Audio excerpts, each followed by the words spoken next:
Sciatica అంటే కొంతమందికి first తొడలో నొప్పి వచ్చింది, నడుము నొప్పి రాదు. కొంతమందికి నడుము దగ్గర స్టార్ట్ అయ్యింది. సో ఎక్కడ స్టార్ట్ అయినా కూడా మొత్తం ఏరియా, బట్ వెరీ కామన్. ఎందుకంటే మనం నడుము వాడేదే ఎక్కువ కదా మన ప్రతి మూమెంట్ లో. అట్లాంటి దాని వల్ల వేరంటే రోజు వాడే దాని వల్ల డీజనరేట్ అవుతాయి బోన్స్, డిస్క్లు. ఇవన్నీ డీజనరేషన్ అంటే ఏజింగ్ ఆఫ్ ద స్పైన్. అది మన జీన్స్, డయాబెటీస్, మన ఫుడ్, వెయిట్ అన్నిటి మీద ఆధారపడి ఉంటుంది. మా ఫ్యామిలీలో మా ఫాదర్ కి 30s లో వచ్చింది సయాటికా, నాకు 30s లోనే వచ్చింది. సో నేను ఓవర్ వెయిట్ లేను, ఆయన ఓవర్ వెయిట్ లేరు, అదర్ రిస్క్ ఫ్యాక్టర్స్ లేవు, కేవలం జెనెటిక్స్ వల్ల అన్నట్టు. మేము రెగ్యులర్ గా ఎక్సర్సైజ్ చేస్తాం. నా ఫాదర్ కి చిన్నప్పటి నుంచి అలవాటు ఉంది. పొద్దున్న లేచారు, ఎక్సర్సైజ్ చేయలేదంటే ఆయనకి తోచదనమాట. దానివల్ల రికవరీ ఉంటుంది మీకు? దానివల్ల ఇప్పటికీ సర్జరీ ఏం లేదు. ఎప్పుడైనా వచ్చినప్పుడు రెస్ట్ తీసుకుంటే తగ్గిపోతుంది. 30s లో వచ్చి ఇప్పుడు 60s లో ఉన్నా కూడా హీస్ డూయింగ్ వెల్. తీసేయలేదు, ఇప్పటికీ సయాటికా ఉంది ఆయనకి. ఎప్పుడైనా గట్టిగా వంగితేనో షటిల్ ఆడతానో అట్లాంటి టైంలో బయటపడిద్ది. అట్లాంటివి మనం అవాయిడ్ చేయాలి. బట్ ఎవ్రీడే ఎక్సర్సైజెస్ చేస్తారు. Correct. So same way sciatica ఉంది అంటే లైఫ్ అక్కడితో ఎండ్ అవ్వదు. మనం దాన్ని తీసేయలేము. But you have to keep working out. మనం ఏంటంటే వాకింగ్ చేసి ఎక్సర్సైజ్ అవుద్దా అంటే, వాకింగ్ మంచి ఎక్సర్సైజ్, కాళ్ళకి మెంటల్ గా పీస్ఫుల్ గా ఉంటాం నడిచేటప్పుడు బేసికల్లీ. బట్ బ్యాక్ మజిల్స్, మనం అసలు బ్యాక్ మజిల్స్ ని ఎక్సర్సైజ్ చేయం. మన core muscles, abdominal muscles, back paraspinal muscles అంటాం, వీటిని మనం అసలు ఎక్సర్సైజ్ చెయ్యం. వాటికి టార్గెటెడ్ గా మనం ఎక్సర్సైజెస్, ప్లాంక్స్ ఇట్లా ఉంటాయి కదా, పుష్, అట్లాంటివి కొన్ని చేసుకుంటేనే మనం వాటిని స్ట్రెంగ్తన్ చేయగలం. సో ఒకసారి సయాటికా వచ్చింది అంటే బిళ్ళలు వాడేసా తగ్గిపోయింది అనేది ఉండదు. You have to continue treatment అనేది. Correct. Exercises in the form of exercise, drugs కాదు, in the form of exercise. మనం సయాటికాకి ఇట్లాంటి వాటికి వాడే డ్రగ్స్ ఉంటాయి, అవన్నీ వెయిట్ గెయిన్, కాన్స్టిపేషన్, ఇట్లాంటి అడిక్షన్ అవుతారు. సో ఇట్లాంటి ఎన్నో ఎఫెక్ట్స్ ఉంటాయి. సో లాంగ్ టర్మ్ మెడికేషన్స్ అనేది వాడకూడదు వీటిల్లో. As short course as possible తీసుకొని స్టాప్ చేసేసి మనమే చేసుకోవాలి. నన్ను పేషెంట్స్ అడుగుతారు తగ్గదా తగ్గదా తగ్గదా అని. ఇంకేం చెప్తాము, నేను తగ్గిపోయిందంటే వాళ్ళు టాబ్లెట్లు వాడేసి నాకు తగ్గిపోయిందని వెళ్ళిపోతారు. మళ్ళీ ఫ్యూచర్ లో వస్తారు కదా. సో ఇంకా దాన్నే కొంచెం తగ్గిద్దిలే, కాకపోతే ఎక్సర్సైజ్ చేసుకోవాలి, చేసుకుంటే మంచిదేగా, అదేమి సైడ్ ఎఫెక్ట్స్ ఉన్నది కాదు కదా. కరెక్ట్. నేను ఇంటి పనులు అన్నీ చేసుకుంటాను అని అంటారు, పొద్దున్నే లేచి ముగ్గు గేయడం దగ్గర నుంచి అని. వాటి వల్ల ఎక్కువ ఇది కానీ తక్కువ అవ్వదు. సో అది చేసుకో, ఇవి కూడా చేసుకో అని చెప్పడం అంతే. ఎంత ఓపిక కావాలో వాళ్ళకి సమాధాన పరిచారంటే. వాళ్ళు చెప్పకపోతే వాళ్ళకి మనం ఎగ్జాంపుల్స్, ఎక్స్ప్లెనేషన్ అన్నీ కరెక్ట్ గా ఇస్తే వింటారు. లేదు అంటే పక్కింటోళ్ళని అడిగేస్తారు. నువ్వేం చేసావు, వాళ్ళ రోగం ఏదైనా అవని. పక్షవాతం వచ్చిందంటే వాళ్ళ ప్రకారం ఊళ్ళో ఉన్న పక్షవాతాలన్నీ ఒకటే అనుకుంటారు. వాళ్ళ ట్రీట్మెంట్ నేను తీసుకుంటాను, ఆయనకు తగ్గింది కాబట్టి నాకు తగ్గాలి అంటారు. ఆ పక్షవాతం ఎక్కడ వచ్చింది, ఎంత సైజ్ లో వచ్చింది, ఎంత తొందరగా ట్రీట్మెంట్ తీసుకున్నారు, అన్ని డిపెండ్ అవుతాయి కదా. బట్ పీపుల్ ఏంటి అంటే పక్షవాతం అనగానే ఇంట్లో ఫ్యామిలీలో ఒక్క పేషెంట్ చూసినా ఇంకా నేను ఎక్స్పర్ట్ అనుకుంటారనమాట. సో ఇక్కడ వేల పక్షవాతాలు చూసి నేను చెప్పినా కూడా లేదు, నాకు ఆల్రెడీ తెలుసు అవుతారు. సో ఇంకా మెల్లగా వాళ్ళ లాంగ్వేజ్ లో మనం కన్విన్స్ చేయాలి, అదే వాళ్ళ కోసమే. బట్ స్టిల్ కన్విన్స్ చేయండి, ఇంకా చిన్నపిల్లలాగా బుజ్జిగించి చెప్పాలి, ఇది ఇట్లా ఇట్లా ఇట్లా అంటే మెల్లగా దారిలోకి వస్తారనమాట. ఓకే ఓకే అని. ఇప్పుడు రివర్సిబుల్ అండి పక్షవాతం అంటే? మనం బ్లడ్ వెసల్ బ్లాక్ అయినప్పుడు రావచ్చు, బ్లీడింగ్ అయినా రావచ్చు. ఎప్పుడు ఏదో కొంచెం డ్యామేజ్ మిగిలి చెల్లిద్ది. ఓకే, ఆ బ్లడ్ వెసల్ అనేది మనం వెంటనే ఇంజెక్షన్ ఇస్తే ఓపెన్ అవుద్ది. సో దానివల్ల సర్క్యులేషన్ రీఎస్టాబ్లిష్ అవుద్ది. బట్ ఇది 4.5 hours లోపు, 4.5 hours దాటిన తర్వాత మనం స్టార్ట్ చేస్తున్నా కూడా అది మిగిలిపోద్ది. బట్ బ్రెయిన్ అనేది రీవైరింగ్, కొత్త నరం పుట్టదు కానీ ఆ డ్యామేజ్ అయిన పార్ట్ చుట్టూ ఉండే నర్వ్స్ దీని యాక్టివిటీస్ కూడా తీసుకుంటాయి అన్నమాట. సడన్ గా వచ్చింది, మాట పడిపోయింది, మళ్ళీ మాట వచ్చింది, మాటకి సంబంధించిన ఏరియాలోనే స్ట్రోక్ వచ్చింది, బట్ వేరే నర్వ్స్ ఏమున్నాయో అవి యాక్టివ్ పార్ట్ తీసుకుంటాం. అదే థెరపీస్ అంటాం, ఫిజియోథెరపీ, స్పీచ్ థెరపీ. ఇవన్నీ చేస్తే యాక్టివేట్ అవుద్ది. మనకి చెయ్యి పని చేయట్లేదంటే మనం ఆ చెయ్యిని ఇబ్బంది పెట్టాలి, ఎందుకు పని చేయట్లేదు అని దాన్ని మూవ్ చేస్తే బ్రెయిన్ కి సిగ్నల్స్ వెళ్తాయి, ఇది పని చేయట్లేదు, దీనికి మనం ఇంకా వైరింగ్ జరగాలి అని. ఒక చెయ్యికి వస్తే ఇంకో చెయ్యిని అసలు వాడనివ్వం, ఆ చెయ్యిని కట్టేసేయండి, ఈ చెయ్యినే వాడండి అని. So as much as possible first 6 months గట్టిగా థెరపీలు ఇస్తే ఇంప్రూవ్ అవుద్ది. బట్ ఆ క్లాట్ అనేది, ఆ మచ్చ అనేది మిగిలిద్ది మనకి స్కాన్ లో. సో ఆ బ్లడ్ వెసల్ అనేది, ఇక్కడ మేజర్ బ్లడ్ వెసల్స్ ఉంటాయి, వాటిలో 20%, 30% బ్లాక్, 70% బ్లాక్, 90% బ్లాక్స్ అట్లా ఉంటాయి. మనం మెడిసిన్స్ ఇచ్చినా బ్లాక్ 0 అవ్వదు. ఎందుకంటే ఏజ్ వెళ్తా ఉండే కొద్దీ మనం చూస్తే మనకే అర్థమైందిగా, బ్లడ్ వెజల్స్ అన్ని లావ్ అయిపోతా ఉంటాయి, స్కిన్ కింద థిక్ అయిపోతా ఉంటాయి. బ్లడ్ వెజల్ అట్లాగే ఉండిద్ది. బట్ మనం బ్లడ్ సర్క్యులేషన్ బ్లాక్ అవ్వకుండా బ్లడ్ థిన్నర్స్ ఇస్తాం. మనం ఇచ్చే బ్లడ్ థిన్నర్ ఈ రోజు ఇచ్చింది ఈ రోజే పనిచేసిద్ది, రేపటికి మళ్ళీ బ్లడ్ నార్మల్ అయిపోద్ది కదా. సో కంటిన్యూస్ ప్రాసెస్ అది. మనం రోజు థిన్ చేయాలి బ్లడ్ ని. ఎంత స్ట్రెంగ్త్ ది వాడాలి అనేది మనం డిసైడ్ చేస్తాం. కొంతమంది ఆన్ బ్లడ్ థిన్నర్స్ మళ్ళీ స్ట్రోక్ వచ్చింది, వాళ్ళకి డబుల్ బ్లడ్ థిన్నర్స్ పెడతాం. అప్పుడు బ్లీడింగ్ రిస్క్ కూడా ఎక్కువ బ్లడ్ థిన్నర్స్ పెంచినప్పుడు. సో మనం కొన్ని ప్రికాషన్స్ చెప్పి తప్పదు కాబట్టి బ్లడ్ థిన్నర్ డోసెస్ పెంచుతాం. కొంతమందిలో బ్లాక్ ఎక్కువగా ఉంటే సర్జికల్ ప్రొసీజర్స్ అట్లా ఉంటాయి. బట్ సర్జికల్ ప్రొసీజర్స్ అవసరం పడే వాళ్ళు చాలా తక్కువ. బట్ మెడికేషన్ మాత్రం you have to use it. ఎప్పటికీ వాడాల్సి వచ్చింది, చాలా వరకు ఎప్పటికీ వాడాల్సి వచ్చింది. ఇప్పుడు చిన్నపిల్లల్లో అట్లా కూడా చూస్తాం. 13 year old 12 year olds వస్తారు, ఏముందిలే ఇది స్ట్రోక్ కాదేమో అనుకుంటాం, కానీ కొన్నిసార్లు స్ట్రోక్స్ వస్తాయి వాళ్ళల్లో. వాళ్ళకి ఏదైనా heart disease, rheumatic heart disease, genetic గానే కొన్ని మ్యూటేషన్స్ ఉండడం వలన ఇట్లా రావచ్చు. వాటిని మనం కరెక్ట్ చేసుకుంటా దీనికి కూడా ట్రీట్ చేసుకుంటా ఉండాలి. సో కోర్స్ అనేది ఇన్ని నెలలు అన్నట్టు ఎప్పుడూ ఉండదు, ఇయర్స్ ఆర్ లైఫ్ టైం. మనం జెనెటిక్స్లో వచ్చిందనుకోండి, జీన్స్ని మార్చలేం ట్రీట్మెంట్తో. సో మనం ఎప్పటికీ వాడుకుంటాం. ఇట్స్ జెనెటిక్ డిసీజ్ అనుకుంటే. న్యూరాలజీలో జెనెటిక్ డిసీజెస్ ఎస్పెషల్లీ మేనరికం వల్ల వచ్చేవి కొంచెం కామన్. వాటికి ఏంటి అంటే విత్ టైం, ఏజ్ పెరిగే కొద్దీ కొన్ని పెరుగుతా పోతాయి. వాటిని కూడా మనం ఏం చేయలేం. కొన్ని నడకలో ఇబ్బంది అట్లా కొన్ని వస్తుంటాయి అన్నమాట. వాళ్ళలో మనం జెనెటిక్ స్టడీ చేసి కంక్లూడ్ చేస్తాం కానీ, బట్ చాలా వాటికి ఇప్పుడిప్పుడే వస్తున్నాయి జెనెటిక్ డిసీజెస్ కి కొన్ని ట్రీట్మెంట్. న్యూరాలజిస్ట్ జెనెటిక్స్ వాళ్ళు అసెస్ చేస్తారా? మేము అసెస్ చేస్తాం. మా వల్ల కాకపోతే జెనెటిసిస్ట్ హెల్ప్ కూడా తీసుకుంటాం. బట్ మాకు అర్థమైంది కదా ఇది ఈ జీన్ మ్యూటేషన్స్ తో రావచ్చు అని.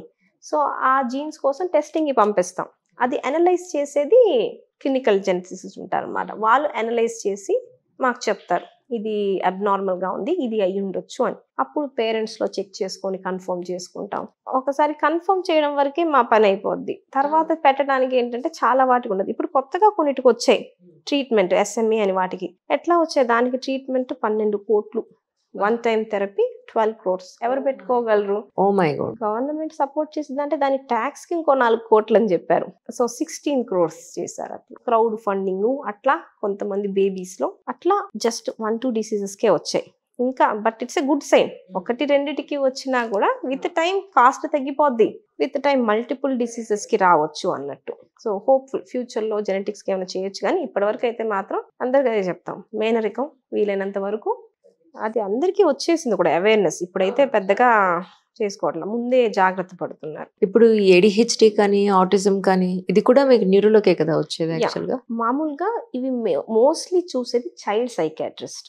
అంటే ఇప్పుడు కొంతమంది ఆటిజం, ADHD వీటిలో ఎపిలెప్సీ ఉండొచ్చు, కొన్ని జెనెటిక్ మ్యూటేషన్స్ ఉండొచ్చు. సో వాటి వరకు మేము చూస్తాం. బట్ తర్వాత థెరపీలు కానీ ఇవన్నీ కానీ చైల్డ్ సైకాట్రీ వీళ్ళది మెయిన్ అన్నమాట. ఇది సైకియాట్రీ కిందే ప్లేస్ అయ్యింది ఇప్పటికి. ఎందుకంటే ఇట్స్ బిహేవియరల్ ప్రాబ్లం మోస్ట్లీ. అవును, which is related to brain కదా యాక్చువల్. సైకియాట్రీకి న్యూరాలజీకి డిఫరెన్స్ ఏంటి అంటే ఇద్దరం బ్రెయిన్ మీదే వర్క్ చేస్తాం. సైకియాట్రీ ప్రాబ్లమ్స్ అనేది బిహేవియర్ వల్ల వస్తాయి, స్కాన్స్ అన్ని నార్మల్ గా ఉంటాయి. సో ఆ డ్రగ్స్ డిఫరెంట్ గా ఉంటాయి, బిహేవియర్ ని మార్చేవి అన్ని. కొంచెం psychotics, anti psychotics, anti depressants ఇట్లా ఉంటాయి అన్నమాట. బిహేవియర్ ని హ్యాండిల్ చేయడం మామూలు విషయం కాదు. It's a very difficult, very long process. Neurologist కి అంత ట్రైనింగ్ ఉండదు బిహేవియర్ కి సంబంధించి. కొన్ని బేసిక్ డ్రగ్స్ మేము పెడతాం అబ్నార్మల్ బిహేవియర్ ఉంది అంటే, బట్ ఒక స్టేజ్ తర్వాత మాకు తెలిసింది స్కిజోఫ్రీనియా లాంటివి ఉన్నాయి. అవి లైఫ్ లాంగ్ డిసీజెస్. వాటికి ECTs, ఎలక్ట్రోకన్వల్సివ్ థెరపీస్ ఇట్లాంటివి చాలా అవసరం పడతాయి. వాటికి వీళ్ళు స్పెషల్లీ ట్రైన్డ్ కదా, వాళ్ళ 3 years ట్రైనింగ్ దీని మీదే ఉంటాయి కదా, బిహేవియరల్ డిసీజెస్ మీద. సో అట్లా ఆ బ్రాంచ్ డివైడ్ అయింది. సైకాట్రీ, న్యూరాలజీ రెండు డిఫరెంట్. కొన్ని న్యూరో సైకియాట్రీ అని వింటా ఉంటాం, బట్ అట్లా ఉండదు. Neurology is different, psychiatry is different. రెండు ఒకళ్ళే చేయగలరా అంటే నాట్ పాసిబుల్. ఇది 3 ఏళ్ళు, అది 3 ఏళ్ళు ఎట్లా కుదిరిద్ది? ఇంకోటి 40 ఏళ్ళు చదువుకోవడానికే పెట్టాలి. సైకియాట్రిస్ట్ న్యూరాలజీని ట్రీట్ చేయకూడదు, న్యూరాలజిస్ట్ కూడా సైకియాట్రిక్ ప్రాబ్లమ్స్. ఎందుకంటే మనకి అవైలబుల్ గా ఉన్నారు కదా స్పెషలిస్టులు. లేని కాలంలో MBBS అన్ని ట్రీట్ చేసేవాళ్ళు, ఇప్పుడు అవైలబుల్ ఉన్నప్పుడు వాళ్ళే బెటర్. సో ఆటిజం కూడా చైల్డ్ సైకియాట్రీ, డెవలప్మెంటల్ పీడియాట్రిషియన్స్, ఇట్లా ఈ ఆటిజం వల్ల కొత్త కొత్త ఇంకా వస్తున్నాయి, బ్రాంచెస్ డెవలప్ అవుతా ఉన్నాయి. బట్ ఒక డ్రగ్ లాగా ఆటిజంకి ADHDకి వచ్చాయా అంటే అవి కూడా కొంచెం మూడ్ కంట్రోల్ చేయడానికి వచ్చాయి, కానీ యాజ్ సచ్ డిసీజ్ కోసం పెద్దగా ఏం రాలా. ఇప్పటికీ స్ట్రాంగ్ గా థెరపీస్ మీదే బేస్ అయి ఉంటుంది. ఇప్పుడు చీరాల్లో అక్కడ చూస్తాను, అక్కడ మనం థెరపీకి వెళ్దామన్నా కూడా అక్కడ ఆపర్చునిటీస్ లేవు. సో చాలా మంది సిటీస్కే మూవ్ అవుతున్నారు. ఆటిజం ఉంది అంటే అబ్రాడ్ నుంచి కూడా చాలా మంది ఇక్కడికి వచ్చి గ్రాండ్ పేరెంట్స్ దగ్గర పెట్టి you have to give complete care to the kid. అవునవునవును. సో అట్లా చాలా డిఫికల్ట్ గా ఉంది. యాక్చువల్లీ నేను మా బాబు పుట్టిన 6 months కి నేను ప్రాక్టీస్ జాయిన్ అయిపోయాను. అప్పటి వరకు నేను బ్రేక్ లోనే ఉన్నాను. నాది అయిపోగానే కోవిడ్ వచ్చింది, ఇంక ఇంట్లో కూర్చున్నాను అనమాట. ఇంకా కోవిడ్ టైంలో న్యూరాలజీ నేను ఎక్కడికి వెళ్ళేది, ఎక్కడ ఆపర్చునిటీస్ లేదు. సో ఆఫ్టర్ దట్ మా కిడ్కి స్టార్టింగ్ లో 1.5 year కి నేను చూసా, ఐ సా ద చేంజెస్. ఎందుకంటే మెయిడ్ మీద పెరుగుతా ఉన్నాడు, ఐ కాంటాక్ట్ ఇవన్నీ కొంచెం చేంజెస్ వచ్చాయి. బట్ మిగతా వాళ్ళు పట్టుకోలేరు కదా, యాజ్ ఎ న్యూరాలజిస్ట్ నేను పట్టుకోగలిగాను.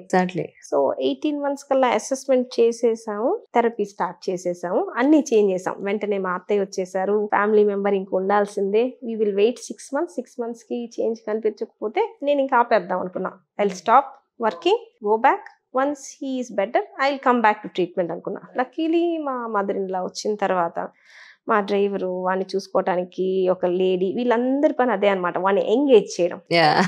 సంహౌ చేసేసి he came out of it. But it's not possible, అందరికీ పాసిబుల్ కాదు. ఇంకోటి సివియర్ గా ఉందనుకోండి, ముందే డిటెక్ట్ చేసినా కూడా కొంతమందికి అవ్వకపోవచ్చు. కరెక్ట్. దానికి బేసికలీ జీన్స్ ఉంటాయి, రెండోది ఎన్వైరన్మెంట్. లోడెడ్ గన్ లాగా అనమాట, ఆల్రెడీ పుట్టినప్పుడే వాడు లోడెడ్ గన్. మనం ఎన్వైరన్మెంట్ కూడా అట్లానే తయారైంది అంటే ఇంకా ఉగ్రవాద అయిపోతుంది, బుల్లెట్స్ రిలీజ్ చేయడమే. ఎన్వైరన్మెంట్ తో కొంచెం దాన్ని సెట్ చేయొచ్చు. ఇంతకు ముందు లాగా విలేజ్ లో it takes a village to rice a child అంటారు. అంటే ఊళ్ళో నువ్వు మట్టిలో ఆడుకో, నువ్వు పిల్లలతో ఆడుకో, ఇట్లా ఉంటే యాక్చువల్లీ బాగుంటారు. ఇప్పుడు మనం ఏంటంటే ఇంట్లోనే ఉండు, అది డర్టీ, అక్కడికి వెళ్ళకు, ఇట్లాంటివి. మళ్ళీ స్కూల్కి వెళ్తే జలుబులు వస్తాయి, ప్లే స్కూల్కి పంపిస్తే. మనం ఏంటంటే క్లెన్లీనెస్ మీద ఎక్కువ పెట్టాము, బిహేవియర్ తక్కువ అయిపోయింది. ఇప్పుడు ఆటో ఇమ్యూన్ డిసీజ్ అంటాం కదా, ఇవన్నీ కూడా రిచ్ పీపుల్లో ఎక్కువ. ఎందుకు అంటే క్లెన్లీనెస్ ఎక్కువ ఉంటే, హైజీన్ ఎక్కువ ఉంటే ఆటో ఇమ్యూన్ డిసీజ్ కొంచెం ఎక్కువ అంటాం. హైజీన్ తక్కువ ఉండి మట్టి తినే వాళ్ళలో ఈ హుక్వామ్ ఇన్ఫెక్షన్స్ ఇవన్నీ వస్తాయి చూడండి, వాళ్ళల్లో ఇవి యాక్చువల్లీ తక్కువ అంటాం, ఆటో ఇమ్యూన్ డిసీజ్. సో కొన్ని ఇన్ఫెక్షన్స్ రావాలి as a part of growing up, అందరితో కలవాలి. మనం అంతా మాడిఫై చేసేసాం, చైల్డ్ గ్రోత్ ని చేంజ్ చేసాం, ఇంకా దాన్ని ఫేస్ చేస్తున్నాం. ఇప్పుడు చాలా ఎక్కువ ఉంది, రెగ్యులర్ గా చూస్తూ ఉంటాం. అండర్ థెరపీస్ పేరెంట్స్ పాపం చాలా కష్టపడి చేయించుకుంటా ఉంటారు. But it's predominantly child psychiatrist. నేను కూడా అసెస్మెంట్ చేయించుకోవడానికి వెళ్ళి చైల్డ్ సైకియాట్రిస్ట్ నే కలిసాను. సో నేను చదివేటప్పుడు నేను ఆటిజం ని ఎక్కువగా డీల్ చేయాలి, మేము డయాగ్నోస్ చేసి పంపించేవాళ్ళం. సో ఇప్పుడు కూడా once we diagnose we tell them you are the person to take care, నేను కాదు అన్నట్టు. కానీ స్కూల్లో జాయిన్ చేసేటప్పుడు టీచర్స్ కానీ అక్కడ స్కూల్ స్టాఫ్ కానీ వీళ్ళని గుర్తించలేకపోతున్నారండి. నేను అది చూస్తున్నాను. ఎందుకంటే గుర్తించినప్పుడు వాళ్ళకి ఇమీడియట్ గా చేయాల్సిన ట్రీట్మెంట్ ఆ చిన్న ఏజ్ లోనే చేసేస్తే దట్ ఈస్ డిఫరెంట్ సినారియో. వీళ్ళు చెప్పడానికి మరి ఇబ్బంది పడుతున్నారో, వీళ్ళు చెప్పినా వాళ్ళు వినట్లేదో తెలియదు, కానీ 7th 8th 9th వచ్చేంత వరకు వీళ్ళ బిహేవియర్ లో డిఫరెన్స్ ఉండి బిహేవియర్ లో దాన్ ఈ స్కూల్ కుదరదు మీ వాడికి, అప్పటికి లేట్ అయిపోతుంది. దిస్ ఇస్ వాట్ నేను అబ్జర్వ్ చేస్తాను. మామూలుగా కిడ్ హైపర్ గా ఉన్నాడు అనుకోండి, చెప్పేస్తారు, ఎందుకంటే వాళ్ళ వల్ల కాదు హ్యాండిల్ చేయడం. సైలెంట్ గా ఉండే వాళ్ళు ఉంటారు చూడండి, వాళ్ళతోనే ఇబ్బంది, వాళ్ళు డిస్టర్బ్ చేయరు. అట్లా అని వాళ్ళు నేర్చుకునేది ఉండదు. మన ఎడ్యుకేషన్ సిస్టమ్ ఎట్లా అంటే ఇండివిజువల్ గా కాదు కదా, క్లాస్ మొత్తానికి చెప్పేస్తారు, వినే వాళ్ళు వింటారు, లేని వాళ్ళు వింటారు, అంతే. చదువు మీద ఇంట్రెస్ట్ ఉన్నా లేకపోయినా ఒకటే సేమ్. కొన్నిసార్లు మిస్ అయిపోవచ్చు టీచర్లు. కాకపోతే ఇప్పుడు స్కూళ్ళల్లో కూడా టీచర్లు కొంచెం ట్రైన్ అవుతున్నారు ముందే డిటెక్ట్ చేయడానికి. వాళ్ళు ఏంటంటే పేరెంట్స్కి చెప్పినా కొన్నిసార్లు పేరెంట్సే యాక్సెప్ట్ చేయరు, మీకు సరిగ్గా చెప్పడం రాదు, మీరు చూడట్లేదు, మా అబ్బాయి అంతా బాగానే ఉన్నాడు, ఇట్లా డినయల్లో ఉంటారనమాట, రిజెక్ట్ చేస్తూ ఉంటారు. బ్రెయిన్ డెవలప్మెంట్ అయ్యేది ఫస్ట్ 5 years లోనే. 99% of the brain development first 5 years లో అయిపోయింది. తర్వాత స్కిల్స్ నేర్చుకోవడమే కానీ బ్రెయిన్ సైజ్ కానీ అన్నీ జరిగిపోతాయి. సో 5 years దాటిన తర్వాత మనం చేసిన కొంచెం రిజల్ట్స్ వచ్చేది తక్కువ. ఏదైనా as early as 1 year 1.5 year మనం స్టార్ట్ చేయాలి. 5 years తర్వాత 7 years 10 years కి కనుక్కున్నాను అంటే అప్పటికి పెద్దోళ్ళు అయిపోతారు కదా, ఒక పర్సనాలిటీ ఫామ్ అయ్యిద్ది, వాళ్ళని ఆ స్టేజ్ లో బలంగా కూడా తయారవుతారు. సో కష్టం అయిపోద్ది, యాజ్ ది గ్రో ఇంకా కష్టం అవుతుంది. 1.5 year కే కొన్ని చిన్న చిన్న క్వశ్చనర్స్ అట్లా ఉంటాయి, చూసి అబ్జర్వ్ చేసి మనం చెప్పగలం. First thing eye contact, communication, మనతో ఎట్లా కమ్యూనికేట్ చేస్తున్నారు అనేది మనం దానికి టైం ఇవ్వాలి. Most important thing screen, TV, ఫోన్లు యాజ్ మచ్ యాజ్ పాసిబుల్. అసలు 2 years లోపు 0 వ్యూయింగ్ టైం అంటారు, అసలు మనం ఇవ్వకూడదు అన్నట్టు. మనం 2 years లోపు మనం తీసుకున్నాం లేదుగా స్క్రీన్ టైం, అసలు లేదు కదా. లేదు. సో అది ఇప్పుడు వస్తున్న కొత్త చేంజ్. ఇప్పుడు చాలా అదర్ కంట్రీస్లో రెస్ట్రిక్షన్స్ వచ్చాయి, ఇంకా చూపించకూడదు, 16 years వాళ్ళకి కూడా ఫోన్లు ఇవ్వడానికి వీలు లేదు. కానీ అలా వస్తేనే బెటర్ అండి, లేకపోతే బాగుపరచలేము జనరేషన్ మనం. రావాలి. ఇప్పుడు పిల్లలు నీకెందుకు ఫోన్ అంటే వాట్సాప్లో నోట్స్ వస్తున్నాయి అంటారు. స్కూల్లో ఉన్న టైం సరిపోదా చదువుకోవడానికి? వాళ్ళకున్న బుజ్జంత సిలబస్కి రాత్రంతా చదవాలి, పొద్దునంతా చదవాలి, మళ్ళీ ఫోన్లో వచ్చిన నోట్స్ మళ్ళీ చదవాలి, మళ్ళీ చెప్పిందే చెప్పి స్పూన్ ఫీడింగ్ మళ్ళీ. అవన్నీ నాట్ ఇంపార్టెంట్. బ్రెయిన్కి నేర్పించాల్సింది నేర్చుకోవడం ఎట్లా అని. నాలెడ్జ్ అనేది హ్యూజ్ కదా, ప్రతిదీ నీకు నేర్పిస్తాను అంటే అది జరగదు. నువ్వు ఎట్లా నేర్చుకోవాలో నువ్వు నేర్చుకోవాలి. ఫోన్లో నోట్స్ పెట్టి వాళ్ళు గంటలు గంటలు ఫోన్లో చూసి రాసుకుంటే హెడేక్స్ ఇవన్నీ వస్తాయి కదా. సో అసలు ఫోన్ అవసరమే ఉండదు. ఇంటికి వచ్చిన తర్వాత వాళ్ళే చదువుకోవడం, కానీ ఇంక నోట్స్ పక్క ఫ్రెండ్ నోట్స్ పెట్టమన్నాను ఇట్లాంటివి వాళ్ళు చెప్పినా మనం నమ్మకూడదు, ఇవ్వకూడదు. వాళ్ళు చాలా తెలివైన వాళ్ళు, ఎట్లా మ్యానిపులేట్ చేయాలి అనేది బాగా తెలుసు, పేరెంట్స్ ని బాగా తెలుసు.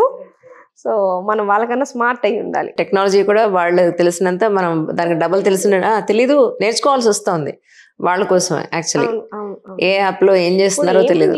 ఇప్పుడు గూగుల్ ఉంది, ప్లే, మనం జస్ట్ వాయిస్ రికార్డ్ చేస్తే అది ఓపెన్ చేస్తుంది.